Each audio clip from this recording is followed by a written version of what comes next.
Super Mario Odyssey is the greatest game of all time. Thank you for watching. Yeah, it's no secret that this game is one of my all-time favourites. It's just special. I am not at all in any way biased. I am. But I had a special connection with this game since literally before it even came out. Nintendo were marketing this game like it was the literal second coming of Christ. Every trailer was packed full of personality and charm, highlighting every single corner of this game as if to say, this is the one. This is the definitive Mario experience. Nintendo's entire E3 show floor in 2017 was modelled after New Donk City. This game was being handled with a certain level of care. And before this, and after this, I don't think I've ever seen a game treated with such pre-launch respect to the same level that Odyssey had. And you don't treat a game like this if it ain't a 10 out of 10. Did they do this for Breakout on the PS1? No, they did not. And after months of Nintendo sending pro-Mario propaganda straight into my stupid, easily influenceable mind, the game finally came out. And goddamn, was it the 10 out of 10 I expected. Launch day, I played this game entirely in one sitting. I got the special edition that came with this hat. Doesn't it make me look cool? But somehow, all of that is ancient history now. Super Mario Odyssey is approaching 10 years old. Yeah. That sentence hit me like a truck too. So as this game approaches 1 decade on this godforsaken planet, it's time to ask, does it hold up after all this time? Is it still as magical as it once was? And does the hat still make me look cool? I replayed this game with an intention to make this video, mainly because Sonic Forces, my other big video project, genuinely eroded my will to live. I needed to play something that I knew would be peak, that I knew would cleanse my mind of that absolute garbage. And what I find absolutely crazy is that these two games released within 2 weeks of each other. They were direct competitors on the market. A real coughing baby versus hydrogen bomb type situation. Late October, early November 2017 was an absolutely wild time to be a platformer. We've been to the bottom, let's see what it's like at the top. Much like that other game I just mentioned, whose name I'm not going to dare say anymore, in case it hears me and make me play it again. Odyssey lets us pick between a normal mode or the game journalist mode. I have no idea what was in the water in 2017 for so many of these games to have the option of dummy, stupid, brain-dead mode. Not an easy mode, just a mode for people who have no idea how to use their mind, or their fingers. These modes literally suck all of the exploration out of the game. All the directing is done for you, which sucks, especially in a game like this. So much of the joy is found off of the main path. Like the games that came before it, Super Mario Odyssey is a collectathon platformer, designed around doing just that. Collecting things. Exploring. What makes this one different though is that the collectibles, the moons, are so abundant. 64, Sunshine, and Galaxy were all about picking a star, playing the level, finding it, rinse, repeat. Whereas Odyssey has huge open world sandboxes with moons spread out here, there, everywhere that you find at your own leisure. Some are hidden along a main quest line, much like the older games, but loads of the moons are hidden. Around corners, behind puzzles, they are literally anywhere. And that's where so much of the joy with this game comes from. Finding a moon, hearing that lovely little jingle, it just creates a rush of dopamine that makes my poor, sad sack mess of a brain feel like a damn genius for once. Yet, for some reason, this game has a mode that takes all of this away. You know, taking away the main appeal of the game. All the satisfaction of discovering the secrets is gone when the game says, it's over here, like the big crazy taxi arrow in the sky. The existence of this mode absolutely sucks. Is it the game's fault? No. 2017 was absolutely rampant with games journalists who just suck at video games. I don't even want to think about watching that guy try to play Cuphead again. I still have PTSD about it. After we choose the good option, it's time for the game to actually begin. We get an opening cutscene that establishes our scenario and sets the stakes perfectly, while also being pretty cool at the same time. This cutscene gets us straight into the action.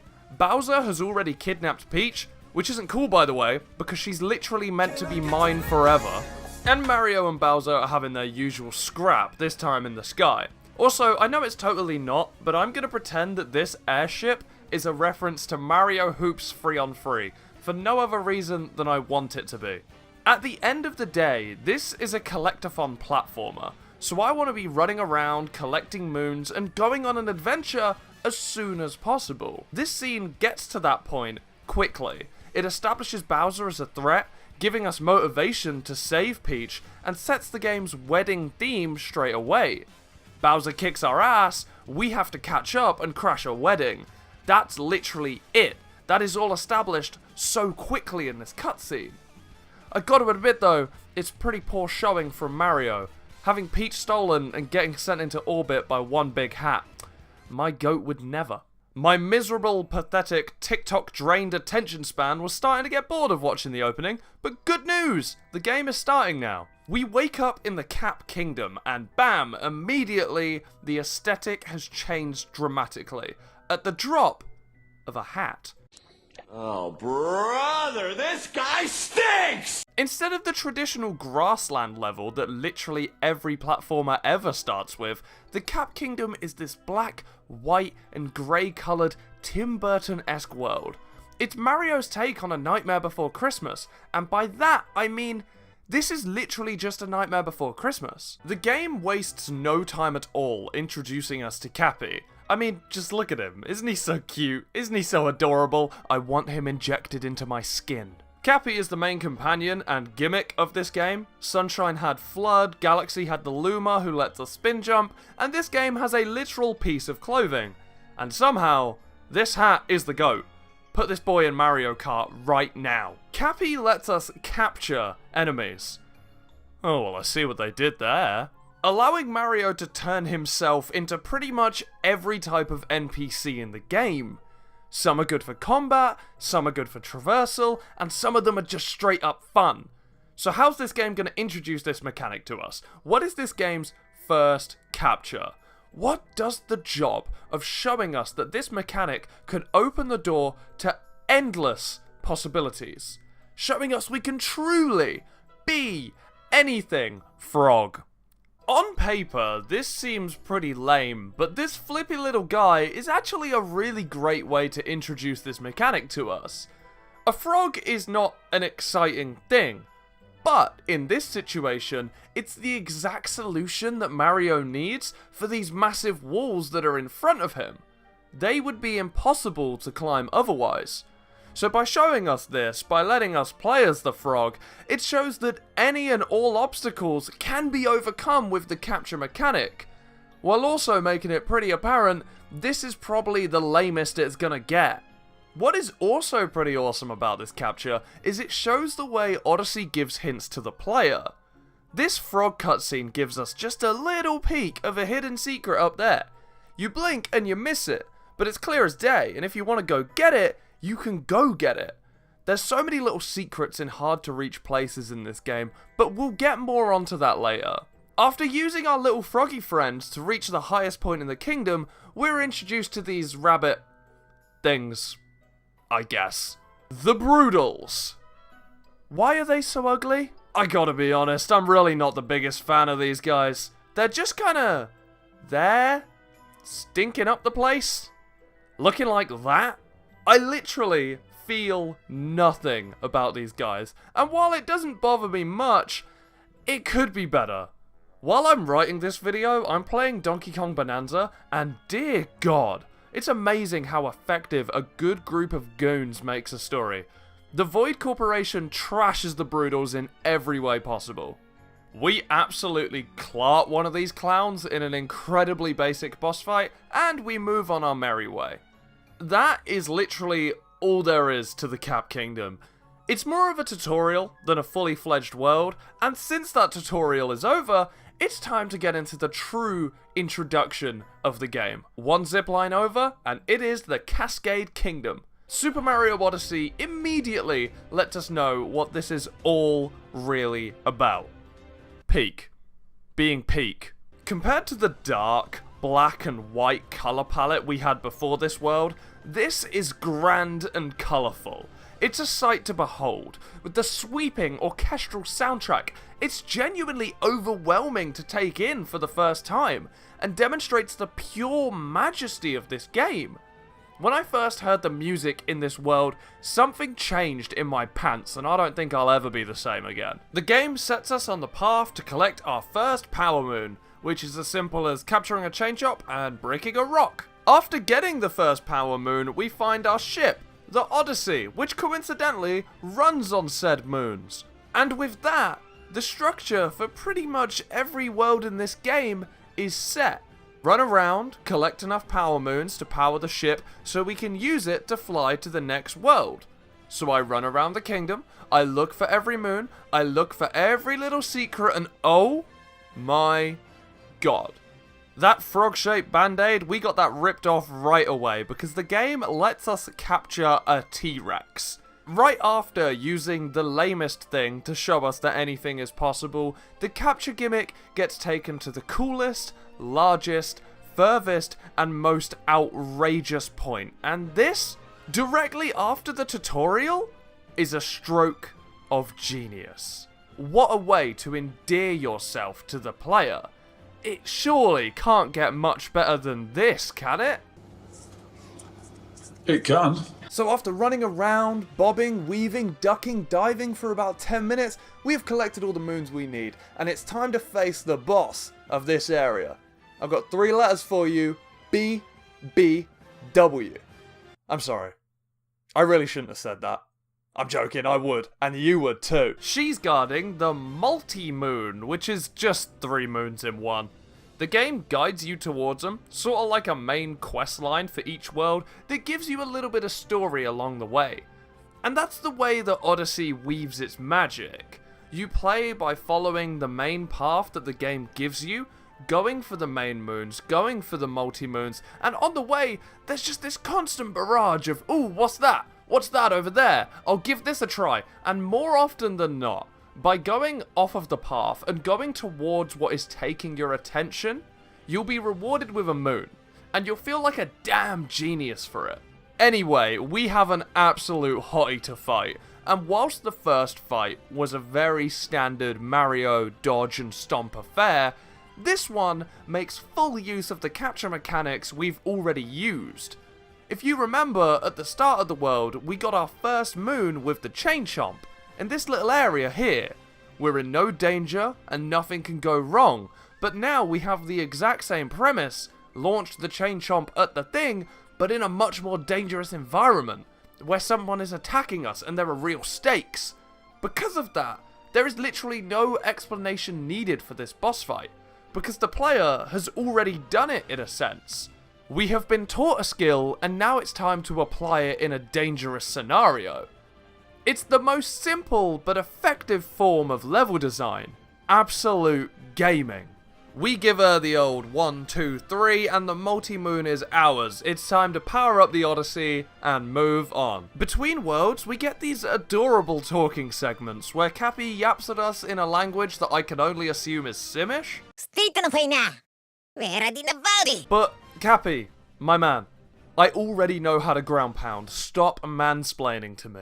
The Desert Kingdom is our next destination. There was a tutorial, there was an introduction, and this is where the rails truly come off.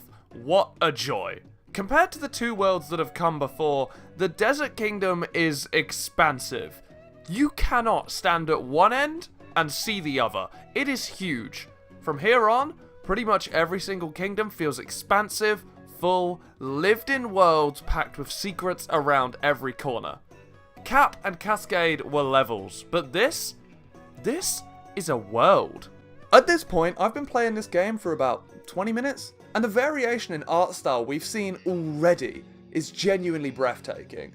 we've had a wedding aesthetic, we've had deco, we've had lush green grassland, and now, for our fourth, a desert. A Mario staple which you might think is a bit generic and boring, but in this game, it's just built different. And that's something I feel this game does great. It takes the themes you come to know and changes something about them. There's always a desert in Mario. It might be a bit overdone, but this game, it puts a twist on it. It's a frozen, cold, crisp desert, and that is new. And the best bit is, for the purists, the plot of this world is thawing out the ice that has taken over the kingdom. So you get the icy, dark, dank desert, and the more sunny, typical Mirage desert you expect to see in a Mario game. Anyway, once we are in, this is a pretty standard level. Follow the main path, collect some hidden moons, fuel the ship, leave. Lots of cool stuff along the way though. There's this section with the glasses guys, an okay boss fight against the girl Broodal, fishing minigame, and this lion racing challenge, which was pretty good, but Joy-Con drift kept kicking my ass, so this is going to be a Pro Controller playthrough from now on. This playthrough was played and recorded on Switch 1, by the way. My Switch 2 Joy-Cons haven't started drifting yet, but I'm totally prepared for the inevitable. In the last room before the final boss of this kingdom, I tried to parkour my way up on top of the massive door that you walk in through to enter the room. It doesn't look possible, but the game certainly welcomes me to come and try. There's no invisible walls, treating me like a big dumb stupid baby like so many AAA games do now. When you do manage to make it up there, because you can make it up there with some crazy movement, there's a stack of coins up there. Literally as if the game is saying, we knew you'd try this, and well done for trying. And to be honest, the first time I ever discovered this might as well have been the last time I ever felt true happiness. And next up, we have a bout for the ages as a small Italian plumber fights a literal Egyptian deity. Let's go. This fight is really cool and plays to the game's strengths. This can only happen in Super Mario Odyssey. The fight revolves around stunning the boss's hands, and once they're stunned, capturing them to make him hit himself, like an idiot. There's a fun balance of dodging and weaving the fists, and then fighting the intentional heavy controls once you've captured them.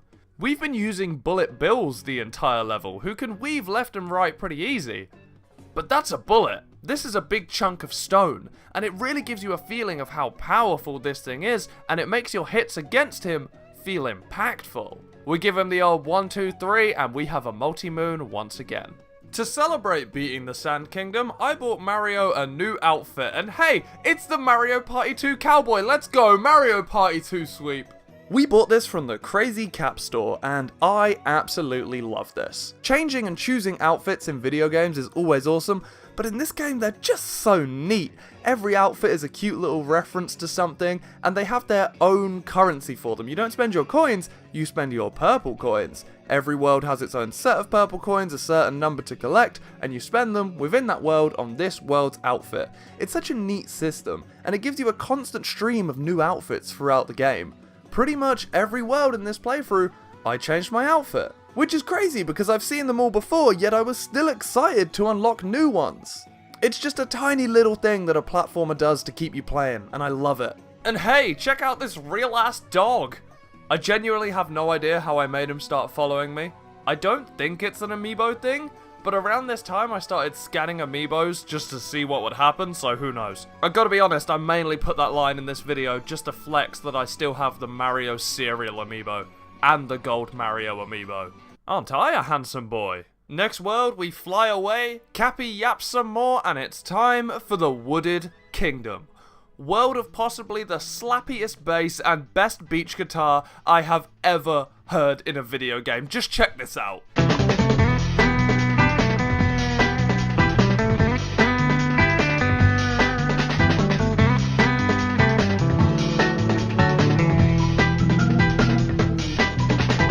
You can tell that Super Mario Odyssey really respects the history of the genre. I mean, this music is clearly harkening one of the greatest collectathon platformers of all time. Huge SpongeBob SquarePants Battle for Bikini Bottom vibes here. There are a few gimmicks in this kingdom, Early on, a lot of the level is based around dodging all of this Gwyneth Paltrow's goop on the floor. If you touch it, you take damage, but you could also use Cappy to clean it up. Somehow, he doesn't seem to touch the floor at all. The other main gimmick of the world is a lot of platforming based around these stretchy onion boys, who let you extend upwards to reach high places and break blocks. I find it really cool how the capture mechanic in this game lets the enemies both be obstacles in your way, and once you've captured them, fun ways of getting through the levels. It's a really interesting way to approach some classic Mario level design. When it comes to a Mario platformer, you expect a power-up like the Fire Flower or the Propeller Suit. But in this game, we do away with that, and instead, the enemies in your way also become the power-up if you can capture them. This stretchy onion boy isn't really too different from the Propeller Suit when you think about it. Both of them extend you upwards. But what's different is rather than breaking a block and picking something up, you have to avoid your way around this guy and throw your hat at him. Rather than having two things in the level, we have one thing that acts as both, which I think is really cool and really fresh. Halfway through the level, it's time to fight another Brutal, and honestly, what the actual hell is that thing? Who designed this character and went, oh yeah, that's mint, we'll use that? When he isn't literally spewing his own guts up, this ugly rabbit says that Bowser is here for the flowers. It's pretty cool the way that every world in this game relates to something to do with Bowser's wedding. Here, the flowers. It adds great spice to the plot and elevates it above the usual Mario affair. You know, it's usually just Peach gets kidnapped, let's go save her, the world is saved. Every game is like that. Aside from Galaxy, of course, we were dealing with the heat death of the universe and watching the entire timeline get reset. Looking back on it, that was pretty wild, wasn't it? We defeat the Brutal, move on with the level, and I got a moon by stacking up Goombas to become tall enough to attract the Lady Goomba. If I were an incel, I'd say this says a lot about society. I know this is an odd thing to say this deep into this video, but in this collectathon platformer, I just keep collecting things. Compared to the Mario games before it, Odyssey is so much more dense with its collectibles. Whereas the other games have 120 shines or stars, this game has 900 moons. They are abundant. They are everywhere. And for a casual player, running around finding moon, then moon, then moon, then moon, it really feels like a very steady stream of process, and it is so much fun. I've seen some people complain about the 100% experience, saying that it's just simply too many things to find, but you're not going to make everyone happy. If this experience is worse for 100%, which I personally don't believe it is, I would happily take that over the other games, because everyone's going to play your game, not everyone's going to 100% it, so the Odyssey system is fantastic. While I was waffling on about 100%ing Odyssey, we got to the final boss of this area, and it's another very, very cool one. I really enjoy these non-brutal, non-Koopa kind of boss fights that this game keeps giving me. Every single one is far better than the battles against these frauds. So fortunately for us, this isn't a fight against one of them. It's against this thing. The inverted UFO flower stealer of doom. Also, this fight takes place in the same arena that the final boss in Metal Gear Solid 3 takes place in. It's not relevant, I just wanted to say it. Instead of capping this boss directly like the others so far, we cap the growing tall onions on stilts to attack this from below. So far, we've been capping bosses to make them attack themselves. That's pretty cool. To be honest, I could do that forever. But with this boss, the game reinvents its own formula and keeps things fresh. Fresh as a daisy. This guy stinks! This is a pretty cool fight where we once again have to use a capture we've learned in a less dangerous environment.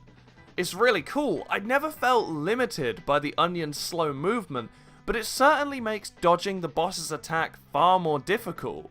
If anything, the more limited moveset of the onion makes this boss far more satisfying to pull off, and far more satisfying to give him the 1, 2, 3 and get our multi-moon. Moving on, another flight, another yap sesh, it's the Lake Kingdom. A pretty sound level by all means. I'm not usually the biggest fan of the traditional water level, especially in Mario games, but this one here, it knows its place. It plays to its strengths, it does what it does well, and it moves on. Short and sweet. In most video games, water levels tend to have a much slower pace, due to the nature of water being, well, you know, water. And I find that the worst ones always overstay their welcome. Atlantis in Kingdom Hearts 1 still gives me war flashbacks. And while this level very much does have that slow, heavy water movement that Mario underwater levels are known for, the cheap capture, once you get it, help things move much more swiftly. Mario alone moves heavy underwater, but with this capture, you swim like a fish. Just the aesthetic makes this level shine. Quite literally, everything is so shimmery and shiny. And look at that, even Dory has a hat, isn't that adorable? I also want her injected into my skin. There are these zippers hidden around the level for Mario to capture, allowing you to unclip parts of the level to find hidden areas. There's a really cool secret level that see you use the zippers to drop parts of the wall down to make new platforms to run on. It's really solid and innovative stuff. I also found another hidden stack of coins, because I'm literally the smartest person to ever walk the earth. This level is around half the length of the others, and there's only one boss fight. It's against a Broodal and not one of the Eldritch horrors, and that's unfortunate. Especially because this Broodal fight is probably the weakest of the four, with nothing that makes it stand out as a Mario boss fight or an Odyssey boss fight.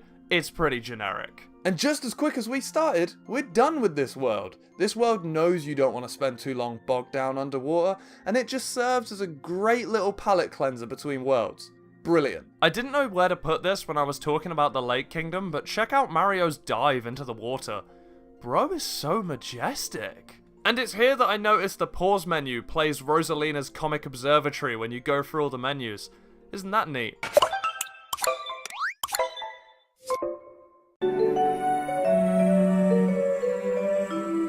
Our next yap sesh with our boy Cappy gets interrupted by Bowser committing a literal act of terror. This is a straight up attempt on Mario's life.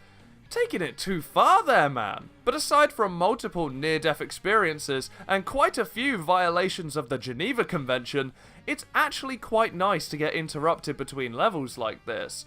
It breaks up the structure of world, next world, world, next world, giving us something not only a bit different between the usual levels, but it also keeps you on your toes. Bowser totals our ship and causes us to crash on the Cloud Kingdom, which aesthetically is really cool, and I wish we could have a whole level here. I don't know what they could do to expand on this theme and make it more interesting than just white clouds, but hey, I'm not a game dev, that's their job, not mine. We've been brought here for one reason and one reason only. Bowser wants a scrap. I don't think the Mario series has ever really fumbled in terms of Bowser fights, and this one is just as good. Even if I don't want to hit him at all in fear of damaging that sexy suit. God damn! Bowser is straight pimping in this game in that white and gold. Even his hair's on point. It's a very simple fight. We dodge his attacks, steal his hat, and punch him with his own hat, because apparently that's a thing hats can do. Why doesn't my hat do that? As the fight goes on, Bowser starts fighting back as you punch him. All you have to do is time a jump and start hitting him again. But it's a cool way to mix up the fight rather than just steal hat, hit Bowser, steal hat, hit Bowser. It adds a bit of difficulty and reaction to the mix. Also, if you want to punch Bowser as quickly as possible, it's best to use this game's motion controls, making you look as cool as I do here. We defeat Bowser and we get a cutscene of him running away with his tail between his legs. We also get a look at Peach and dear God bro, I need that. Anyway, we land now in the Lost Kingdom, which unlike Cloud is actually a fully featured world, kind of like the Lake Kingdom.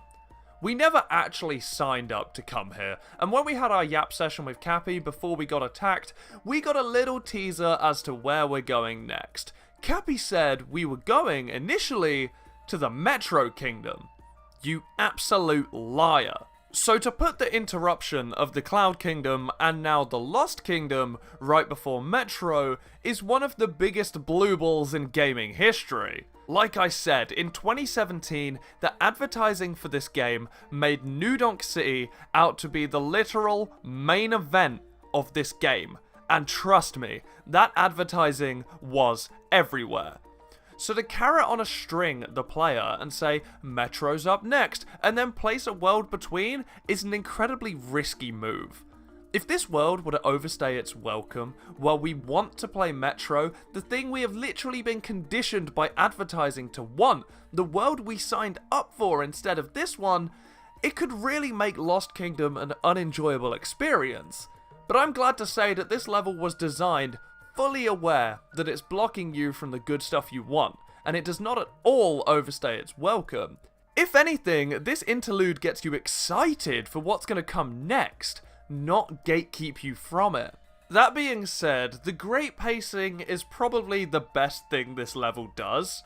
It's not bad by any means, but when you're presented with the great buffet that we have here, you're never going to pick the Lost Kingdom as your favourite. It's less memorable, and the platforming here just simply isn't as strong as the other worlds. To start the level, Cappy gets stolen, which is fine and all, but shut up, man! Listen to this!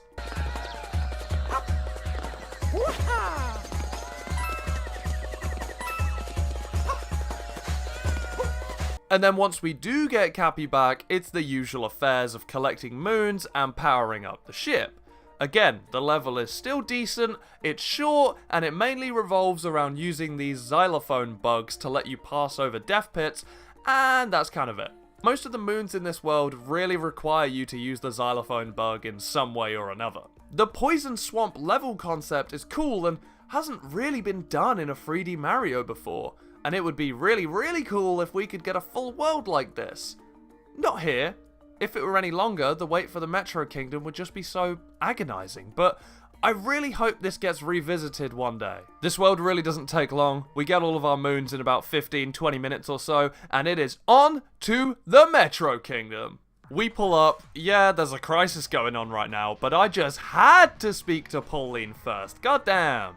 From both the build-up to this game and their first experience playing Metro Kingdom, everyone has such a vivid memory of what this world stands for, but I feel like less people, me included, remember what the start of this world is like.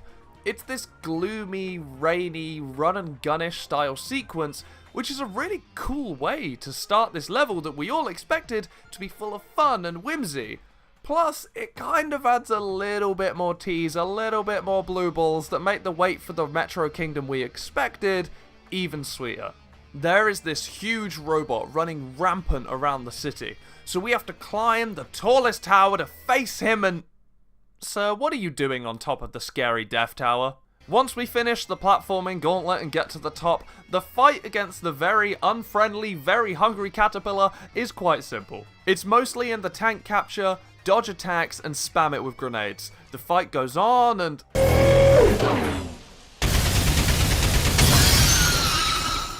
Sick. After this little rainy epilogue section, the sun comes out, the kingdom opens up, and we stand on this platform in the air, looking over the city in complete silence, just taking it all in. You've made it. This is the one. One small zip line down, and the moment you enter the city, the moment your feet touch the floor, that music hits like a shot of pure happiness. The moment that soundtrack comes in, the city just sounds so busy and alive. It's so jubilant. Wow. I don't think I've ever actually described anything as jubilant before.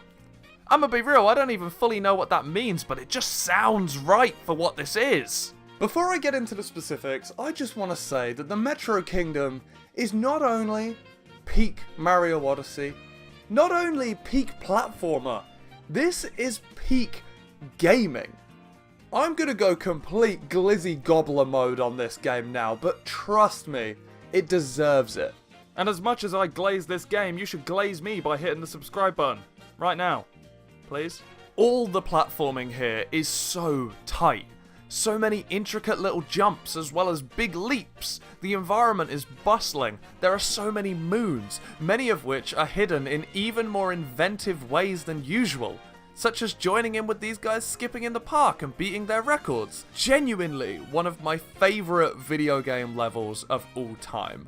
Every single one of my favourite games has that one moment that makes you go, whoa. And for this game, it's this. This is the epitome of what makes Odyssey so great. Condensed into one phenomenal package. Everything Mario Odyssey was centered around New Donk City, and boy oh boy did they pick the right world to bank this game on. They set impossibly high expectations for this world, and god damn, they somehow delivered on them. Every moon feels like a small adventure off the beaten path, even more so than the rest of the game. And somehow, on top of that, here, it feels like there's entire other moons and entire adventures within those detours. It's absolute cinema. Right, let's actually start talking about the gameplay of the level now. Most importantly, you get to capture and play as a real-ass man.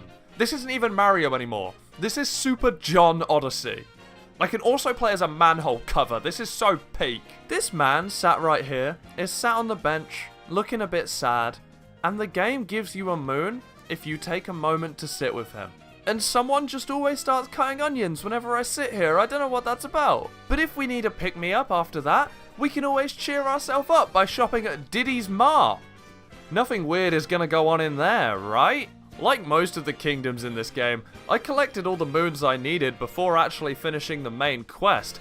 Here, I was pretty much finished before I even began. Obviously though, I did the main quest anyway.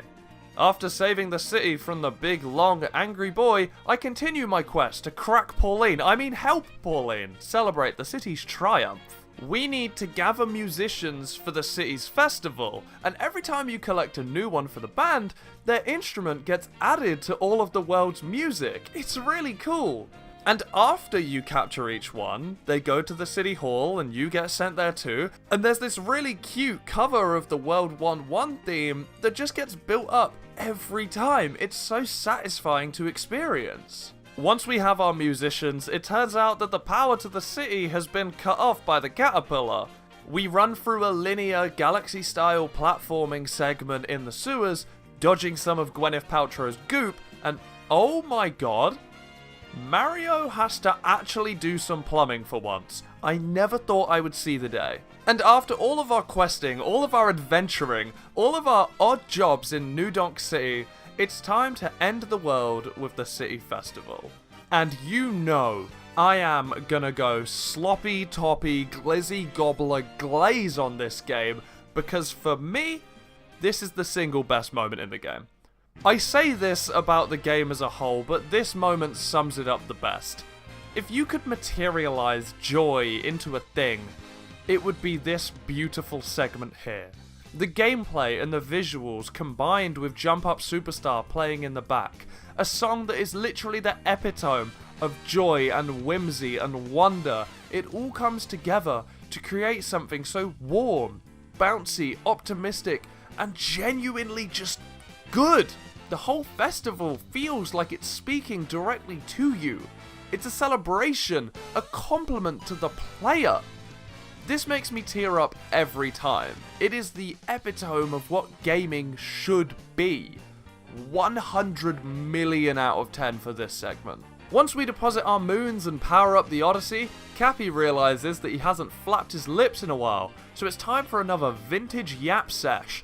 Then it's on to the Snow Kingdom. To call the Snow Kingdom the gimmick level would be doing it a pretty big disservice, but this totally is the gimmick level. This level is not really open like the others. It's very linear and there's not anything to explore, especially before the main objective has been completed. There's a big open area you have to walk through before the main area of the level actually begins, but the blizzard makes it impossible to see, and it only subsides once the main quest is complete. Putting it simply, this world is very basic, and there's nothing wrong with that. Once we're in the main village area, there are 4 chambers. Each chamber serves as its own platforming stage, similar to something you would see in Galaxy or Sunshine. Each chamber is nothing particularly special, nothing you'd write home about, but they're all pretty fun, and once all 4 of the chambers have been completed, the hole in the center of the village is open, and it's time to do Big Seal Ball Racing. Also, look how damn cute the seal guys are. I want to dunk them like a basketball. The racing minigame itself is pretty good. The round boys bounce around the course and you can build up momentum and speed by timing your bounces with the moment you make contact with the floor. It is a lot of fun to bounce around past all the other racers. It's very aligned with the DNA of a Mario Collectathon. They've always got some sort of racing minigame in it, and I like it. I love wacky stuff. It's like a better version of the manta ray riding from Galaxy, in my opinion. I feel so bad for the seals that come second and third, though. They look absolutely devastated. Poor guys. But hey, we won and the moon is ours. I don't care that much to give it to them. We're swapping the snow for the sun because the Seaside Kingdom is next, and the music in this level, it might just be the best elevator theme of all time, rivaling that one song from Final Fantasy 15.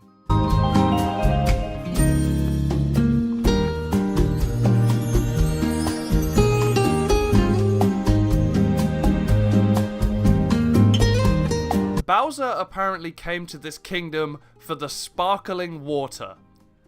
Sparkling water. The worst kind of water.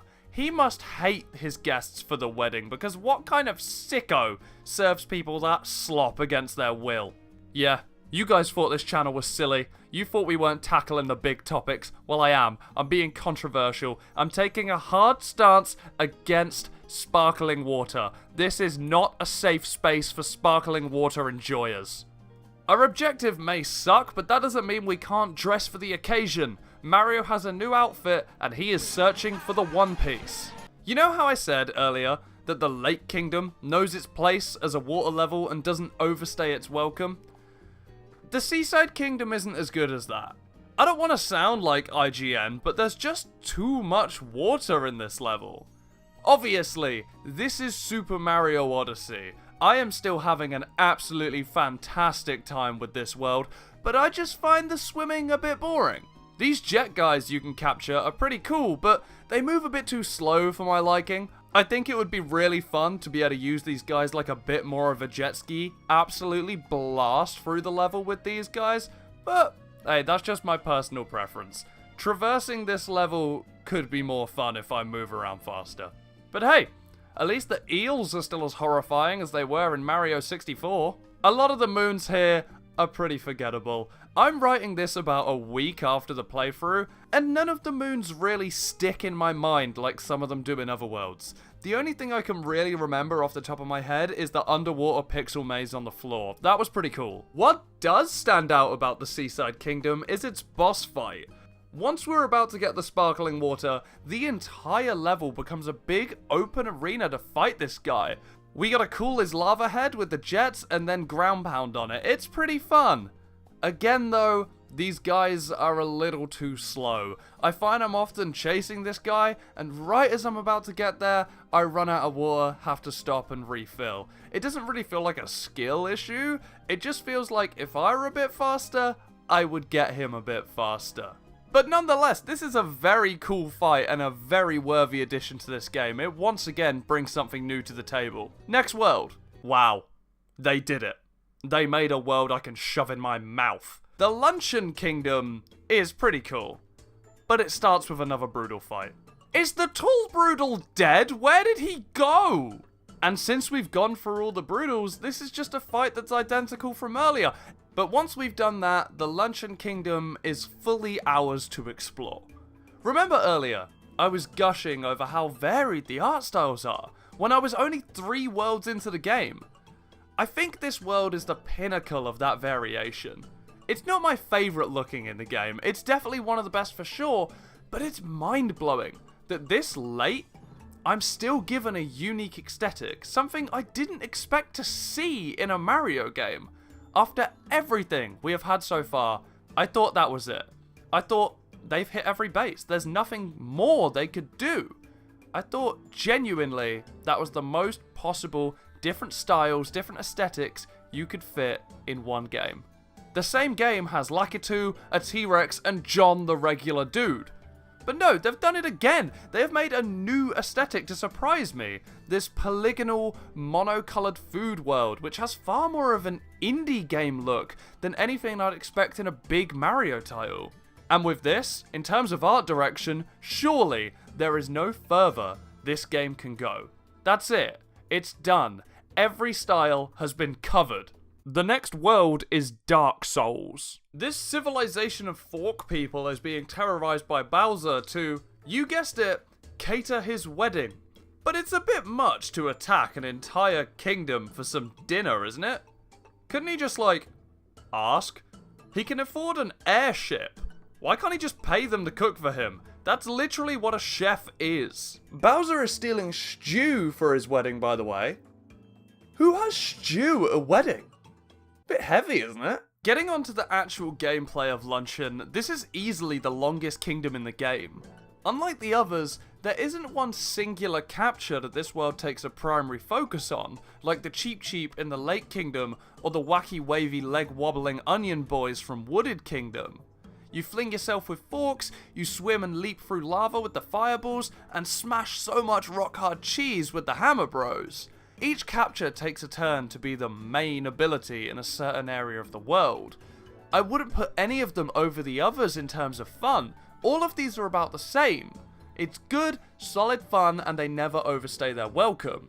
Although the Hammer Bro is also motion activated, making me look like an absolute legend again. At the end of the level, we get this really fun section that puts together everything we've learned. We use all three main captures in this vertical platforming section, where if you fall, you gotta continue from where we fall to. It's pretty cool, and I would like more platformers based around this concept. As standard in Super Mario Odyssey at this point, I do my weheys and my wahoos around the level, collect the moons, and it's time for a boss fight against the Cockatiel, which would be a great joke if this thing looked anything like a cockatiel. Real gaps in Nintendo's bird knowledge. Before our fight though, the gameplay peaks as we have to capture a twitching hunk of meat. This one on the screen right now. Wario is unfortunately not playable in the game. How does this work? We can take over the meat and move? But the meat is already dead, isn't that what we're taking over here? So how can we make it move? I thought the same with the cactus earlier, but at least you can say that the cactus is technically alive, so I can take control of it and move. This isn't a bit. I genuinely need to know what the criteria is to be captured. If you know any Odyssey lore that I don't, please tell me in the comments down below how this is possible, or how the capturing actually works. I need answers more than anything here. This boss fight, like all of them that doesn't involve the Broodals, is pretty good. It takes place in a boiling pot of the wedding stew, and the Cockatiel will projectile vomit on us. Nice. Using the fireball capture, we gotta climb up the vomit to give them a bonk on the head and attack them. What sort of cook is sick in their own food? This is a good boss fight by all means, but if it taught me anything, my depth perception absolutely sucks, so I struggled climbing the spew when I was trying to get a hit in. But I've built up so much goodwill with this game, it's that good, that I'm gonna say this is a skill issue and entirely my fault, because I'm literally twerking for this game and it can do no wrong. After we give the big bird the old 1, 2, 3, chef him up and take our multi-moon, it's time to move on. And you already know what's coming next. It's not the Bowser's Kingdom like the game told us. You liar! Bowser so rudely interrupts our next yap session with a f***ing dragon. Why are we playing Elden Ring? This is insane. The dichotomy of bosses in this game still doesn't make sense to me. You either get a Looney Tune or a HP Lovecraftian monster, and you will like it. This just comes out of nowhere. I mean, design-wise, this has to be the furthest we have ever gone from what you expect from Mario. Other than that one time we defeated Final Fantasy's Behemoth with the power of basketball. Seriously, Google it. I feel like no one else remembers this. The game doesn't even do anything to explain this. There isn't even a reference to it being weird that there's a literal Skyrim dragon just cutting about. Bowser's just like, oh hey, this is my buddy Jason. And this boss is imposing as hell. The vibes in this arena are excellent. Look at this guy. He's so scary. He's so mean. I need to be just as scary and just as mean to take him out. Let him cook. This is more of a traditional 3D Mario boss fight. You dodge a few attacks, pull the stakes out of his head, and then ground pound the fat bump on his head. Seriously man, you need to get that checked out. As brilliant as this fight is, surprise and atmosphere-wise, it feels more like a brutal fight than the other Eldritch horror fights in this game. It doesn't scream Odyssey. The other fights are great examples of things I can only do here, whereas this one, it could be done with Galaxy's spin attack or even a basic Mario moveset. I don't dislike this choice, but compared to the best on offer that this game has, they all use the capture mechanic to their advantage. It could be using an enemy to attack the boss, or just capping the boss outright. Those fights are the most enjoyable because I think, damn, I'm playing Odyssey, I'm using cappy right now. Whereas this, a captureless fight, it's fine, but even Knack can do this. Demon vanquished and bonfire lit, it's time to move on to Bowser's Kingdom. I like what he's done with the place. Gone is the usual castle, and clearly Bowser has gone full weeb by decorating his castle like this. I suppose the plot of the game is that he kidnapped his waifu, so yeah, this checks out. The level mainly revolves around capping these bird guys. They let you stab into the wall and fling yourself up in a move that I'm sure hurts for them. These are very similar to the poles on Metro or the forks on Luncheon. The main difference here is rather than being stationary, you have to control the movement, direction you're facing, and timing to latch onto the wall, making it much harder but far more satisfying to pull off. One of the first main missions in this level is called Smart Bombing. I beg your pardon? Is Mario committing an act of mass terror? Is he the real villain? Am I playing Spec Ops: The Line? And as if you weren't confused enough, Bowser has some regular humans working in his crazy cap store. Are you guys okay? I mean, it's funny, but why not just put some non-hostile Goombas in there? Why Derek? Making our way around the back of the store, there's this really cool pixel section that is entirely on one of those folding screens, and it folds over every time you make it from left to right. It's a pretty neat and novel concept that really makes me wonder why Nintendo won't make a brand new Mario game in that 8-bit Super Mario Bros. Style. Not you, go away. Like, I know we have modern takes on 2D Mario, like Wonder, but those are premium games. I would love to get a small £20 to £30 game in this pixel style. If it's got cool ideas like this, or that hidden underwater maze on the Seaside Kingdom, why not? It would be an awesome game. Then again, dreaming about a £20 Nintendo game is probably a step too far. Miyamoto's gonna have to start eating roadkill to stay alive if they even think about lowering the price of Donkey Kong Tropical Freeze on its second console. Wanna see some filler? They're back! These are the exact same brutal fights as earlier, just with some added difficulty, such as, and get this, more hats! Gee, thanks Nintendo. I thought the Tool one was no longer with us, and I thought these two fights here were taking the rest of them out for good, but apparently not, because the Broodals have built a Gundam. Yep, that's on theme for this kingdom. Bowser is such an enormous weeb loser. I own this, by the way. This boss is a little finicky, but it's also quite cool. We gotta use our bird friend from earlier to reflect the bombs back at the robot. Mario games have always had contrived ways to defeat the bosses, but come on guys! Giving me the bombs that literally kill you! And once that's done, we gotta use our bird to climb up and attack the Broodals. It's pretty cool, because it's such a tight surface to climb, and these metal areas you can't stick to, so you gotta keep to the wood. I just wish, while the boss was down, while you were climbing it did something. The fight is bomb, climb, spam, win. It would be nice if the brutal Megazord shot some sort of missile we had to dodge while climbing. But then again, this is literally a game for children. I am not the target market for this. The Broodals hit the deck the same way I fell asleep of boredom during Sonic Forces, and that means it's time for a big rooftop showdown with Bowser on the roof of his ancient Japanese castle. Wait a minute, that literally happens in One Piece. Bowser has red peak. Only for him to say psych and run off to the moon! This is pretty neat, isn't it? What's even more neat is the way the game has been hinting at it the whole way through. Cool shots of the moon, Jump Up Superstar says it, and yeah, we have literally been collecting them the whole game. This is Mario. There isn't a story here, especially not one that's going to blow your mind, but it's genuine foreshadowing that, once again, makes the player feel like a genius for picking up on it. I am a clever boy. The Odyssey evolves into its Super Saiyan form and is powerful enough to fly to the moon. One final yap session with our boy the Capster, and ladies and gentlemen, it's time to endure some Moon Kingdom gameplay. I gotta be honest, this kinda stinks, man. There's something I just don't find enjoyable about the low gravity here. It's way too low. It's practically doing the limbo. But actually, it sucks at doing the limbo, because I press jump once and Mario launches himself to... well, I can't say the moon, and then afterwards you have to wait 5 business days to wait for him to land.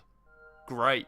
And after that, thankfully, tiny section is over, it's time to run Super Mario Odyssey's final platforming gauntlet.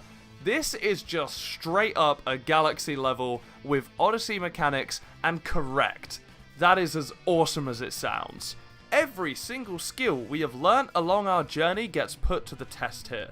A large majority of those major focus captures are used again here, in high-octane, tense platforming over bottomless pits that mean an instant reset.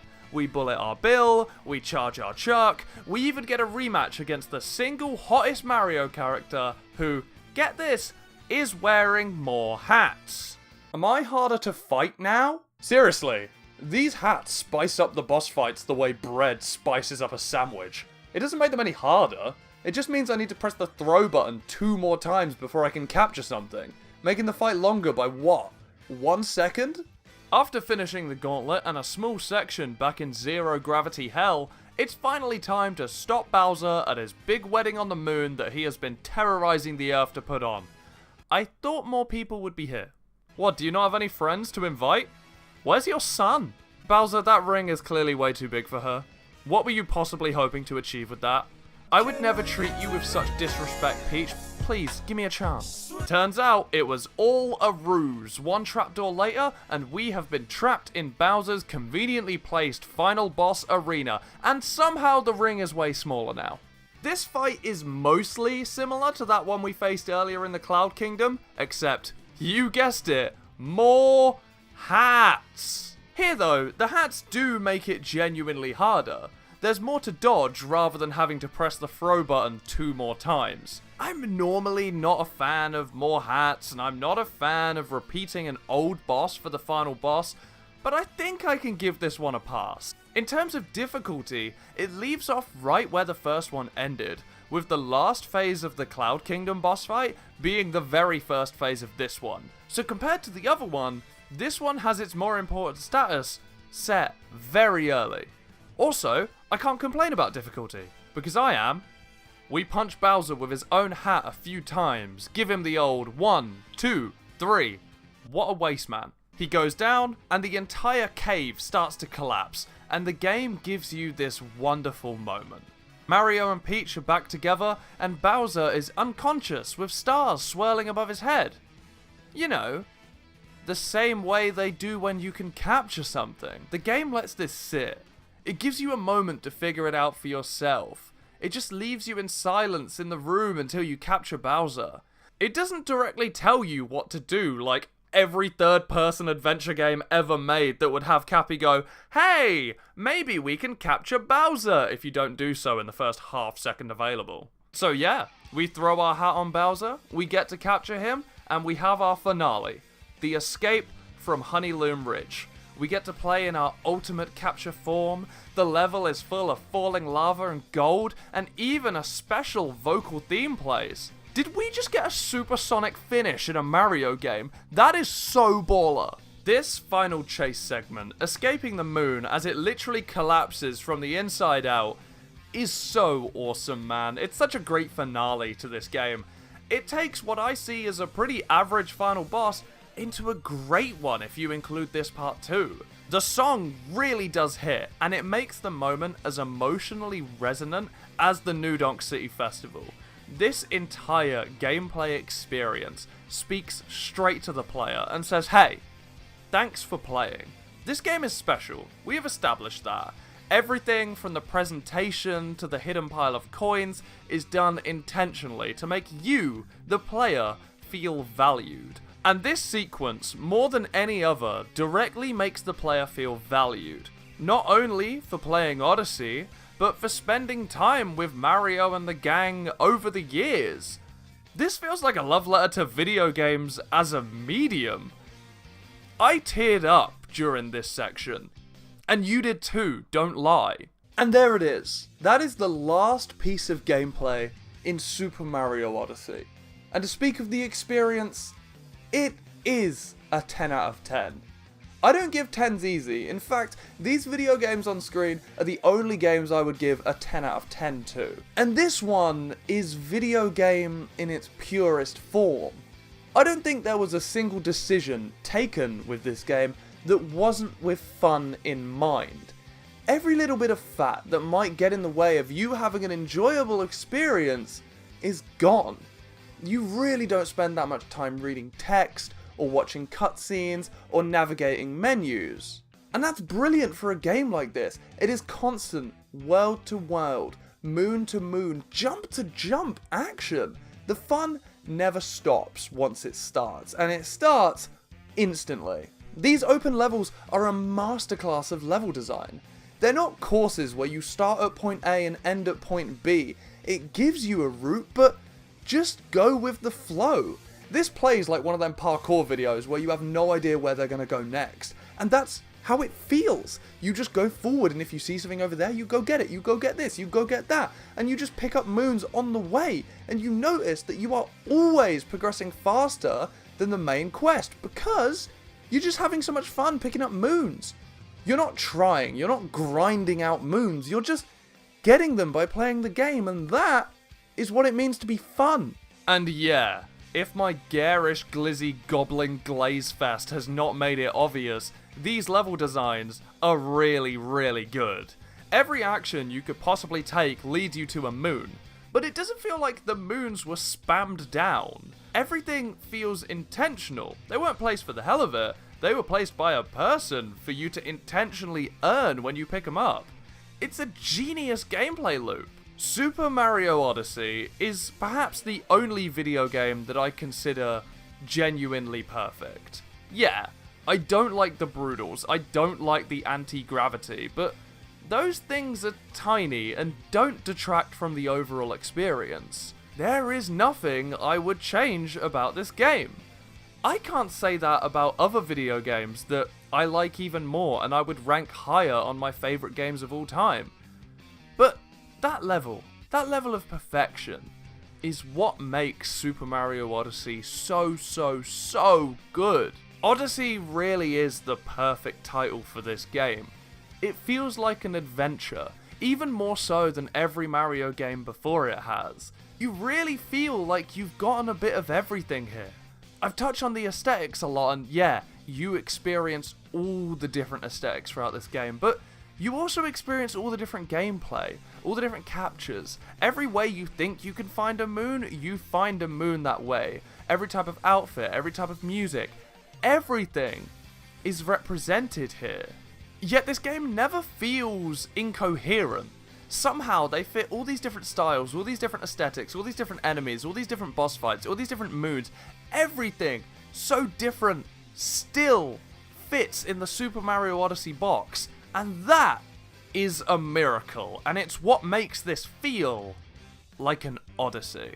And after all of that, after our entire journey, Mario has been covering the entire world, and even the moon, to save Princess Peach. He proposes to her, so she rejects him, steals his ship, and leaves him on the moon. You go, girl. This burns Mario so bad he even consoles Bowser about it, despite surviving his attempted murder attempt literally 10 minutes ago. Maybe when he captured Bowser, he really understood him, his pain and his anguish. Or maybe they just both feel stupid because Peach doesn't want them. She wants me for real, let's go!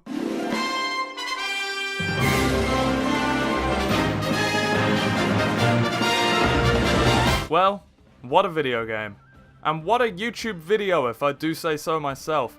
I've been trying to make a new style of content, make these longer videos about individual games, and I'm going to be tackling more games in the future, so be sure to like the video and subscribe if you enjoy, because it really means a lot. I'm trying to switch things up going forward, and this is the direction I want to go. I genuinely believe this is the best video I've ever made, and they're only going to get better from here. Leave me a comment down below if you have any games you want me to tackle in the future. I have a few in mind, and I'm already working on the next one, so let me know. With all that out the way, thanks for watching, and I'll see you soon.